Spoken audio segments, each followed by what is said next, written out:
In the middle of a secret hotel, the arms negotiation between North Korea and the Arab leader is taking place. Jong Sung is a top agent of North Korea. He is the one who negotiates with the Arab leader. This arms negotiation is very dangerous because if there is a mistake, war between the two sides can break out. But Jong Sung is not afraid. Jong Sung tells the negotiator that if his side wants to buy the weapons that were requested before, they must buy new weapons. The man with the beard, sitting opposite, looks dissatisfied. But Jong Sung still refuses to give in because he knows that not many countries are willing to sell weapons to these dangerous groups. The buyer is manipulated by Jong Sung. They have no choice but to compromise. But when Jong Sung is about to receive a huge amount of money, suddenly the alarm bell at the door rings. Both sides immediately realize that something is wrong.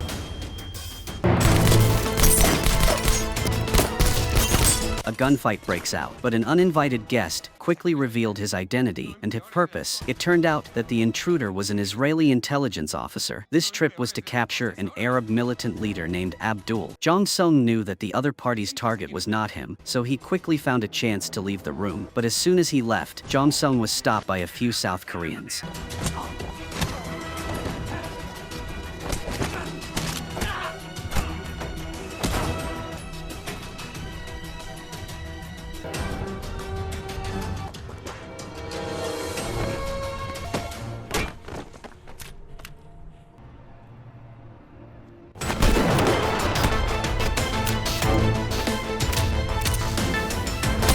Although Jong Sung returned safely this time, he was still filled with anxiety. Jong Sung hacked into the hotel's surveillance system and checked it repeatedly, but still couldn't find out who leaked the information. Jong Sung secretly thought that the buyer wouldn't be able to call someone to arrest him. He was thinking that one of the two sides had an insider. Jong Sung pondered, not knowing that a big conspiracy was secretly underway. That evening, Jong Sung's wife returned home in a tired mood. Her name was Jung Hee. 3 years ago, their country sent Jong Sung and his wife to Berlin to carry out a mission. Jung Hee appeared to be a beautiful and radiant translator, but her job was actually to follow orders from her superiors. Jung Hee agreed to sell her body in exchange for intelligence. Tears of humiliation fell from Jung Hee's eyes. Jung Hee's life had no freedom, and the relationship between the couple was increasingly distant. Jung Hee had repeatedly urged Jong Sung to ask to return to the country, but he ignored it, because loyalty to the country was the ideal that had been formed in Jong Sung's heart since he was a child. But that day, Jung Hee's superior, who was also Jong Sung's superior, came to Jong Sung and showed him a video of his superior. The name of the superior of the two was Hak-soo. Hak-soo said that this was something that the headquarters person had brought and given to him. The person from the headquarters was named Myung-soo. The woman in the video admitted to buying and selling information about the previous arms deal. She also stated that the person who sold the information was Jong Sung's wife. Hak-soo told Jong Sung that he only had 2 days to prove his innocence, or his wife would be arrested and investigated. But Jong Sung didn't care much. At night, when he went to sleep, Jong Sung looked at his wife's back for a long time. Suddenly, he remembered what had happened recently. Jung Hee kept saying she wanted to return to her country. Jong Sung felt that something was wrong, but he didn't pay any attention. Jung Hee lay in bed with her eyes open. The next day, while eating breakfast, Jong Sung wanted to check on Jung Hee. Jong Sung said that even though he was living in poverty now, he could at least live honestly. But when Jung Hee heard that, she felt uncomfortable and kept silent for a long time, because Jong Sung didn't know that she couldn't even control her own body now, let alone live a decent life. But Jong Sung realized that the test was ineffective, so he had to conduct a secret investigation. This time, Jong Sung hacked into his wife's office surveillance camera. With his keen observation skills, he noticed the abnormality on his wife's face through every small gesture. This made Jong Sung's uneasiness even deeper. Jong Sung calculated Jung Hee's time off work at noon and followed her to the subway station. Jong Sung pretended to call his wife to ask her to have lunch together, but Jung Hee said she had to go to the library today and didn't have time. Because he didn't want to arouse suspicion, Jong Sung didn't ask any more questions. But when Jong Sung saw Jung Hee get off the train, he immediately realized that something was wrong. Because there was no library near this station, Jong Sung quickly called to confirm, but unexpectedly, the information he received was that this station was surrounded surrounded by British and American embassies. At this point, Jong-sung was certain that Jung-hee was definitely hiding something. As he got out of the subway, Jong-sung kept an eye on Jung-hee and took a picture of her meeting a foreign man. Jong-sung hurriedly returned home and started rummaging through the corners of the cupboards because he knew that foreigners who came near the British and American embassies were likely to ask for political asylum, and the evidence that Jung-hee had betrayed him was most likely hidden in his own house. But even though he searched every corner, Jong-sung still couldn't find anything. At this moment, there was a knock on the door. After Jong-sung carefully confirmed that someone had come, he opened the door. Outside the door was Myung-soo, who had handed over the evidence to Hak-soo. He was also Jong-sung's former student, but this time, he didn't come here to reminisce, but to tell Jong-sung that someone had asked for political asylum, and that person was his superior Hak-soo. Jong-sung thought that Jung-hee was being used by her superior. Jong-sung was determined to find Hak-soo to ask clearly, but Jong-sung had just arrived at the square outside the embassy when he discovered that the Korean man from that day had also appeared here. They were very interested in North Korea's illegal arms trade, and Hak-soo was the person in charge in Berlin. If they caught Hak-soo, they would have all the information. Although they had many people, none of them had any fighting skills.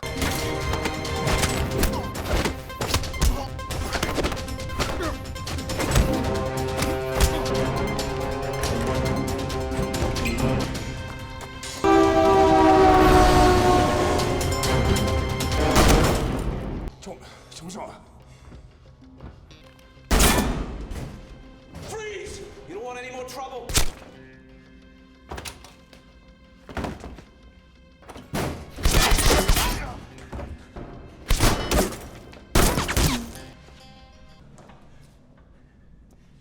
But what Jong-sung didn't expect was that Hak-soo had said that Jong-sung and his wife were being set up. Hearing these words from Hak-soo's mouth, Jong-sung couldn't help but doubt. Before Jong-sung could ask more, he heard Myung-soo's voice outside the door. Hak-soo hurriedly left a secret code for Jong-sung. As soon as Hak-soo finished speaking, Myung-soo pushed the door open and entered, ending all the right to judge. Before the execution, the superior squeezed Jong-sung's hand. His eyes were still full of determination. In the evening, when Jong-sung's wife returned from work, Jung-hee saw her belongings scattered all over the floor. She asked Jong-sung in confusion, but Jong-sung directly exposed all the lies. Seeing her confused look, Jong-sung's voice became sharper, but Jung-hee's emotions also exploded at this moment, and at the same time, she also revealed a secret to Jong-sung. It turned out that Jung-hee had discovered that she was pregnant not long ago. But because of work, Jung-hee could not determine who the father was. Jung-hee could only secretly do a DNA test without telling Jong-sung. As soon as he received the results, Jong-sung looked at the report that matched his DNA. Only then did Jong-sung realize that he had wrongly blamed his wife. Jong-sung secretly thought that what Hak-soo said was true, but before Jong-sung could understand everything clearly, Myung-soo suddenly called. Jung-hee was in the next room, eavesdropping on the conversation. Unexpectedly, Myung-soo said that he congratulated Jong-sung, that tomorrow, Jong-sung could receive a medal and return home with honor. The reason was that the headquarters had received Jong-sung's report, accusing his wife. Jong-sung was confused when he heard that. He clearly had not said anything. Then Myung-soo said that the department staff would immediately come to his house to look for evidence. It was only when Jong-sung hung up the phone that he realized headquarters was clearly trying to frame Jung-hee. Although the reason is still unknown, between false honor and his wife, Jong-sung chose his wife without hesitation. Even though Jong-sung knew there were many dangers ahead, Jong-sung thought of the day Myung-soo came to the house. He picked up the underwear on the floor. Sure enough, Myung-soo found a USB drive inside. This was also a trick to trap Jung-hee. Later, Jong-sung also discovered a wiretap placed in his house. It seemed that this trap had been planned for a long time.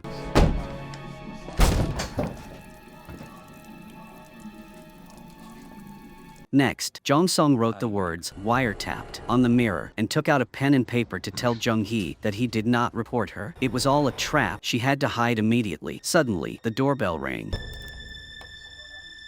진정은 하셨습니까? 이거 찾네?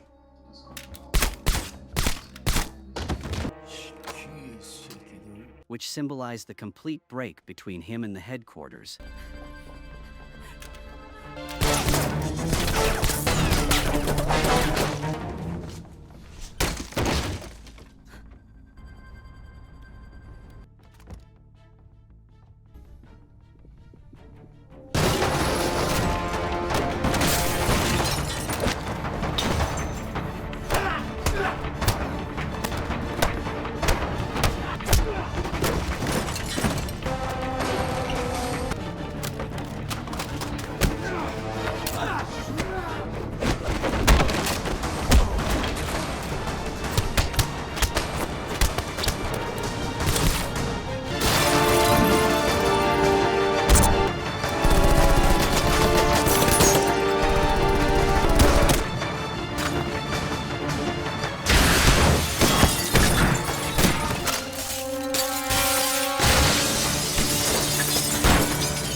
Jong Sung felt like all the bones in his body were broken, but Jong Sung knew that now was not the time to be weak. Regaining his composure for a moment, Jong Sung took Jung Hee to a small hotel and locked the door tightly. Then Jong Sung used a lot of books to block the doorknob and covered the crack on the door with a towel, which made Jong Sung feel a little more secure. Jong Sung looked at Jung Hee. He didn't have the joy of surviving the disaster. Jong Sung knew that the only way out now was to find out the reason why Jung Hee was harmed. Through the USB in his underwear and the secret code Hak-soo left before he died, Jong Sung finally found out the truth. It turned out that Myung-soo's father was Jong Sung's highest leader, named Jung-ho. Jung-ho has been illegally trading in weapons in Macau. Over time, Jung-ho has accumulated 4 billion won personal assets in a secret account. But just a few years ago, the US intelligence agency found out about the secret account. Jung-ho had no choice but to transfer the money to Berlin. For now, Jong Sung still believes that the money is public funds that he and Hak-soo are keeping. Jung-ho plans to wait a few years for things to calm down. Then Jung-ho's son will take over the assets. Now, it's time for them to just find an excuse to accuse him, then they can completely replace Jong Sung. Jong Sung never thought he would risk his life, but in the end, he was just a victim of power. After knowing that Jong Sung had escaped, Myung-soo immediately contacted the Arab rebels. Myung-soo said that his boss had been betrayed by Jong Sung. Jong Sung had killed his men and escaped. The Arab boss's name was Abdul. When Abdul heard that Jong Sung had escaped, he immediately mobilized the armed forces of the entire city to search every location around the scene of the incident. In no time, someone found the hotel where Jong Sung was staying.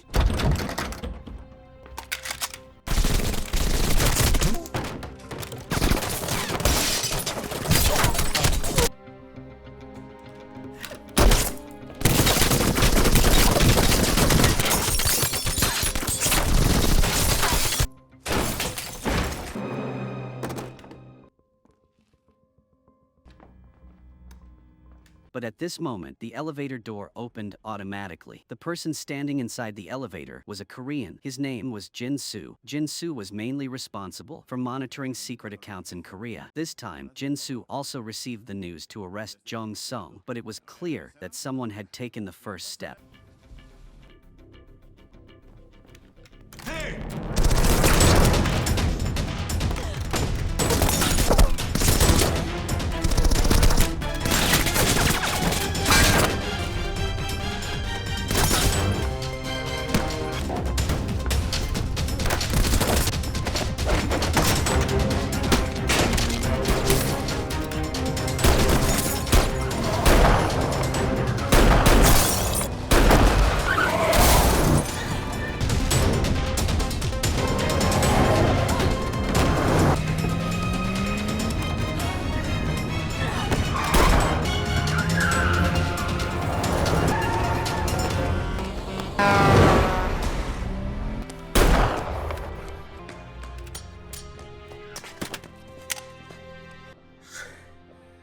Jong Sung weakly collapsed. Jong Sung wanted to protect his country with all his heart, but suddenly realized that he couldn't even protect his family. Resentment mixed with despair, and what was even more painful was that Jin Soo had also caught up from behind. Jin Soo pointed the gun straight at Jong Sung's head. This time, Jin Soo wouldn't let Jong Sung escape, but Jong Sung had no intention of running away, and he had nowhere else to go. Jin Soo didn't take Jong Sung away right away, but played him a recording. It was the call between Myung-soo and the Israeli. It turned out that from the beginning, the intelligence was Myung-soo, who not only blamed Jong Sung's wife, but also captured the rebels thanks to Israeli intelligence. And this call was obtained by Jin Soo during the interrogation of the Israeli not long ago. Although he heard that Jong Sung was betrayed by his own people, Jin Soo still did not know the reason why he was betrayed. Jong Sung told Jin Soo the whole truth because Jong Sung knew that this recording was the evidence that proved his innocence. Perhaps now it was Jong Sung's only hope of saving his life. After Jin Soo knew the truth, he was also a little moved. Although everyone has their own master, Jong Sung became the victim. Jin Soo secretly allowed Jong Sung to call Myung-soo because Jong Sung's wife was indeed innocent. But in front of his former teacher, Myung-soo did not show any mercy. Myung-soo immediately threatened Jong Sung. Myung-soo tells Jong Sung that if he doesn't arrive on time, the person waiting for him will be a dead body. Hearing Jung Hee's miserable screams, Jong Sung seemed to be about to explode, making him completely determined. Jong Sung told Jin Soo that as long as Jin Soo cooperated to rescue Jong Sung's wife, Jong Sung would replace Jin Soo in finding the secret account, and he would even sacrifice himself for the Republic of Korea. Jin Soo looked at Jong Sung seriously. The secret account was very important. Obtaining it would save the people in distress. Perhaps this was also what a citizen should do. When rescuing hostages, the more people participated, the more dangerous the hostages were. After carefully observing the situation around the target, the two began to assign tasks. Jong Sung went to the wooden house alone, while Jin Soo would hide in the dark, waiting for an opportunity. Through the communication earpiece on his ear, Jin Soo began to monitor the number of enemies.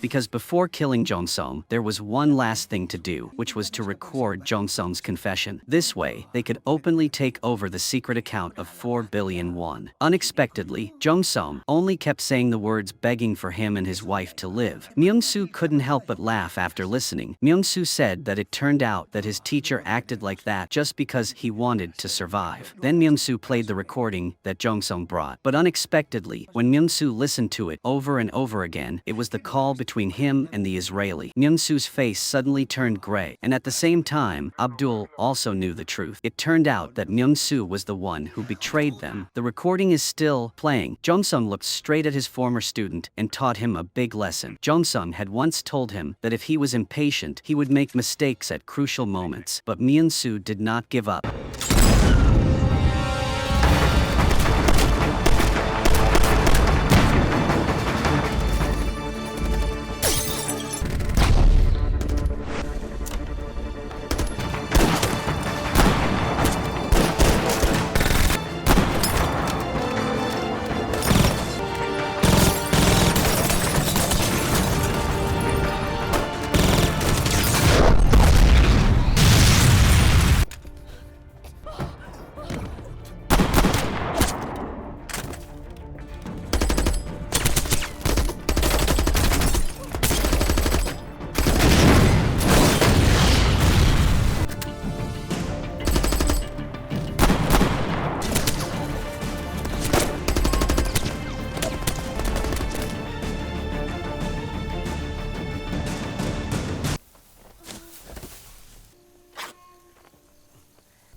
In less than a few seconds, Myung-soo was painfully killed by Jong Sung. Jong Sung rushed to Jung-hee's side. Jin-soo was also there. But at this time, Jung-hee was very weak. Jong Sung carried Jung-hee on his back and returned home. But Jung-hee's breathing was getting weaker and weaker. Finally, Jung-hee died. Jong Sung hugged Jung-hee tightly. For the first time, he cried. A few days later, Jong Sung revealed the secret account to Jin-soo. But Jin-soo gave it to his superior. But Jin-soo's superior said he would return the account to Jong Sung and let him return home. Sung, because South Korea and Russia are developing projects in North Korea recently. The condition is that the account and Jong Sung are returned. Only then did Jin Soo realize that his protection mission was actually just a tool for the upper class to bargain and exchange benefits. Jin Soo picked Jong Sung up in the car. When the two were halfway there, Jin Soo made an important decision. Jin Soo dropped Jong Sung off the car and told him to leave. Jong Sung should live in seclusion for the rest of his life and not think about revenge anymore. Only by living quietly can he keep his life. It must be said that Jin Soo really values Jong Sung, but Jong Sung does not do so. Jong Sung finally realizes that what he has been pursuing all his life is nothing more than a dream created by the powerful class with lies. That dream has been shattered, and Jong Sung will no longer be afraid of anything. The drama ends here. Thank you for your attention and watching. Goodbye, and see you again.